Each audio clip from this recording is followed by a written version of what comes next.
Yeah, that's when that came out to that Jimi Hendrix. Even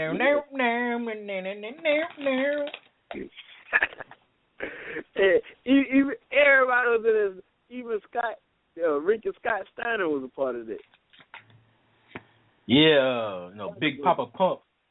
Big Papa Pump. That nigga had a muscle on top of a muscle.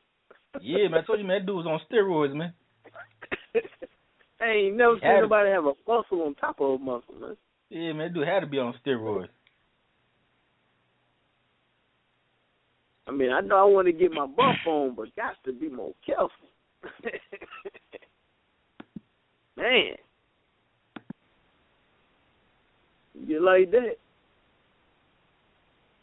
I want to get like Bruce Lee, you know what I'm saying? Like buff, but like Bruce Lee. I don't want to get like toned out. Yeah, just toned out, you know. Now China, man, that's just ridiculous, man. No woman should be that damn buff. That's not even. Yeah, man, that don't make me moist, man. That's not really a turn on. Yeah. That's why they call it the eighth wonder of the world. Not to. I don't want to offend women who are into bodybuilding, but I don't know. I mean, for me personally, I mean, like I said, if you're a woman and you like bodybuilding and that's what you like to do, I mean, big up to you. But for me, man, I can't really be with no muscular woman like that, man. I just look at it as you might as well just be with a man if you're gonna date a woman that's damn muscular. Yeah. I like when I'm with a woman, man, I wanna feel something soft and smooth, man. I don't want to feel no muscle.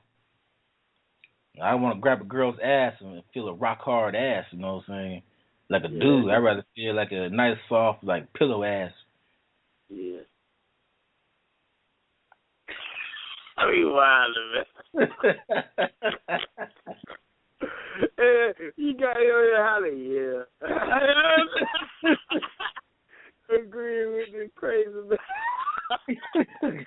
But hey, we just wild, y'all. This is joke. I said, man, for all the men out there that are into, women who are bodybuilders, man, if that's what you're into, and that's what tickles your pickle, I mean, big up to you. For me, that don't tickle my pickle, man. I'm not into no bodybuilding women. You guys like the China. No, shouts out to the 1, 2, 3 kid. I call it 1, 2, 3. Yeah, well, he made a tape with China. He got to be more careful. And talk about a change in career fields. No, China's now a porn star.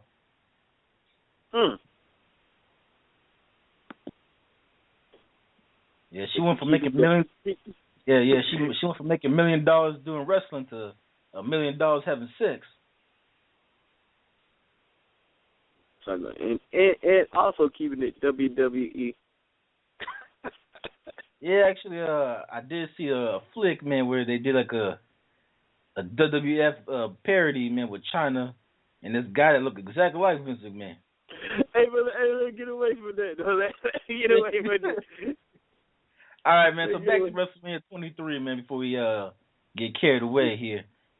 So back to WrestleMania 23. So the next match, you had the ECW Originals, which was Rob Van Dam, Sabu, Tommy Dreamer, and the Sandman, taking on the New Breed, which was Elijah Burke, Kevin Thorne, Marcus Corvon, and Matt Striker. So the match started off with Corvon working over Sabu, and that changed, and Corvon tagged in Striker, who missed an elbow after whipping Sabu into the ropes.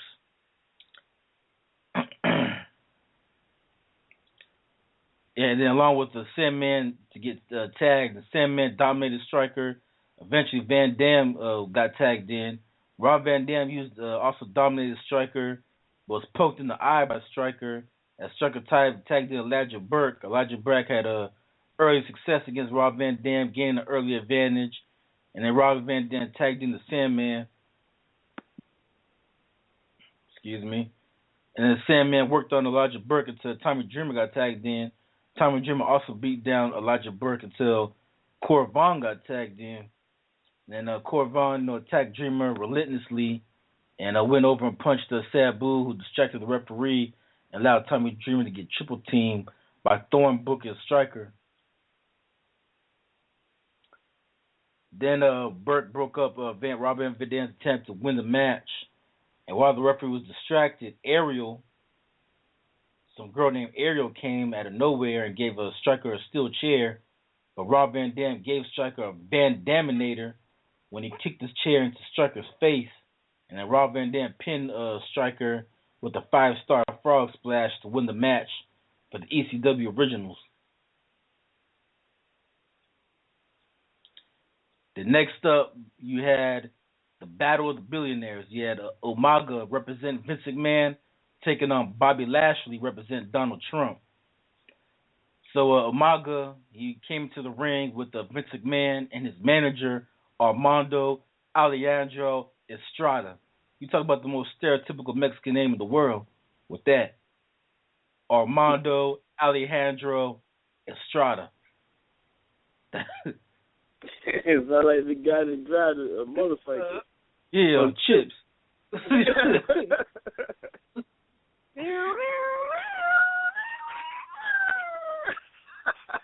Yeah.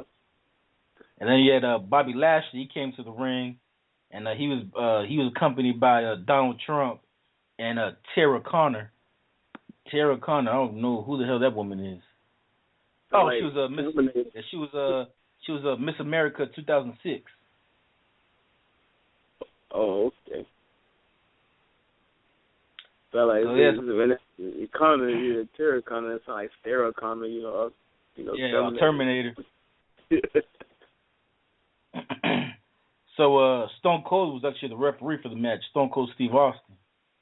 And so, during the match, Stone Cold Steve Austin was attacked by Umaga, as Umaga caused him to be Umaga actually knocked Stone Cold Steve Austin unconscious, as Stone Cold was unconscious for several minutes.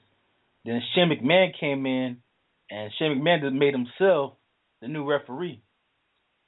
And so Shane McMahon, for the most part, called the match being biased towards Umaga, because of course Shane McMahon wants Umaga to win, so therefore his dad will win.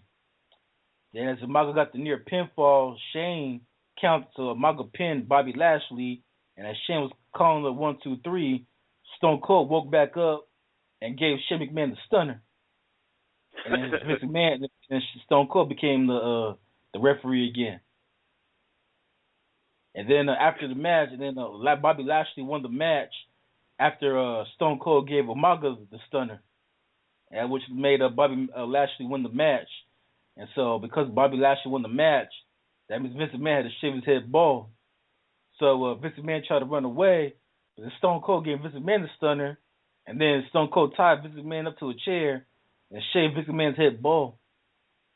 So Stone Cold just gave everybody the stunner. He gave Shane the stunner, he gave Umaga the stunner, then he gave Vince McMahon the stunner, and then he tied Vince McMahon against his will and shaved Vince McMahon's head bald. I remember it. Crazy, man, crazy. The next match was for the Women's Championship, as Ashley took on the Women's Champion, Melina.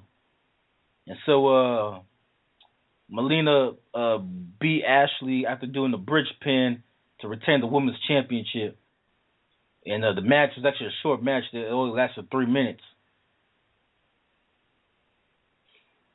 So the next match was the main event. And the main event of WrestleMania 23 was WWE Champion John Cena, who, as we played for you on Friday, The Rock called, I'm not going to repeat what The Rock called John Cena.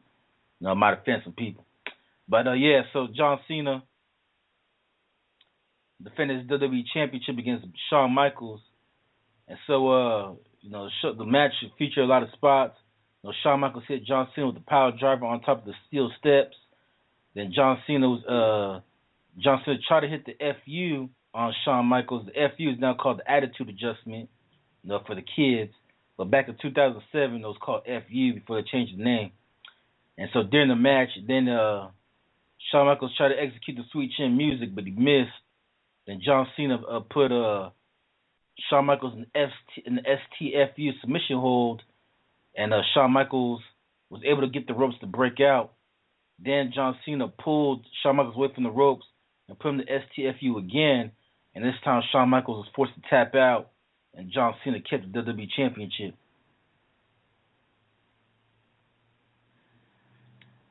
So the aftermath of WrestleMania 23. The aftermath, they had John Cena and Shawn Michaels. They continued their feud, with Shawn Michaels betraying John Cena the very next night on Monday Night Raw during the Battle Royal, where Shawn Michaels eliminated himself, and then John Cena resulted in the Hardy Boys winning the Tag Team Championship. Then on the Monday Night Raw before Backlash, John Cena and Shawn Michaels wrestled to a 1-hour match in which Shawn Michaels won.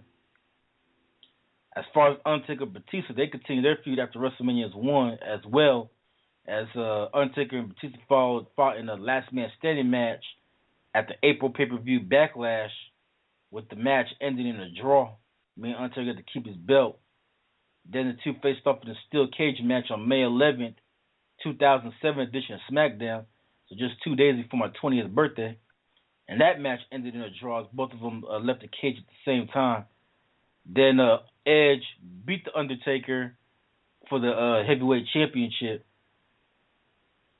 later on in the month of May. Then Bobby Lashley, he continued his feud with Vince McMahon for 3 months. As Vince McMahon was pissed off, they had to get his head shaven bald. So Vince McMahon vowed to destroy Bobby Lashley. As Vince McMahon, Shane McMahon, and Umaga teamed up to face Bobby Lashley in a handicap match. And then at the One Night Stand pay-per-view, Bobby Lashley defeated Vince McMahon in a street fight.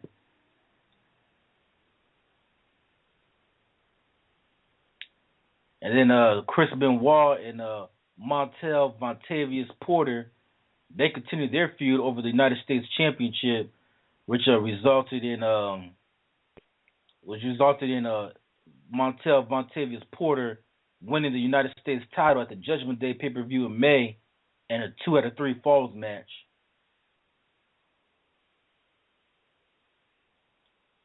And then Mr. Kennedy lost his Money in the Bank contract on May 7th to Edge after Edge defeated Mr. Kennedy for the briefcase. On the May 11, 2007 edition of SmackDown, Edge defeated The Undertaker for the heavyweight championship to win the belt. So overall, Bowden, the critics, they gave WrestleMania 23 an 8 out of 10. They said the match between Kane and Great Khali was so bad they only gave it a half out of 10.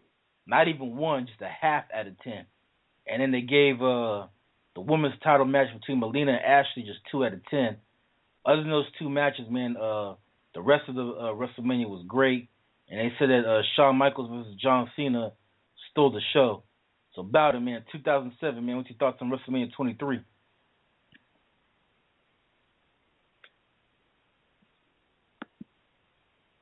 Bowden, you still with us? Yeah, I'm still. Yeah, so 2007, what's your thoughts on WrestleMania 23?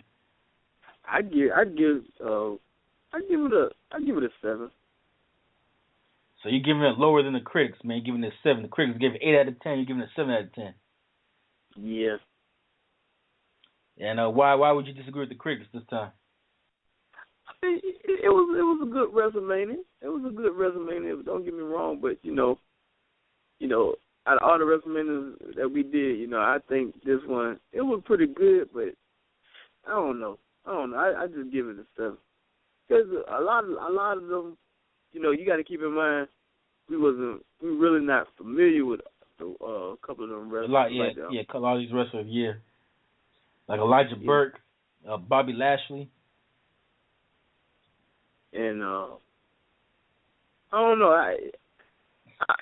A lot of wrestling, a lot of the matches that were going on. Also, you could see the matches on Monday Night Raw. It's like to pay a lot of money to go see that on pay-per-view, and you can see the same thing. Pretty much the same kind of matches as on Raw. But it just really, really, really didn't excite me.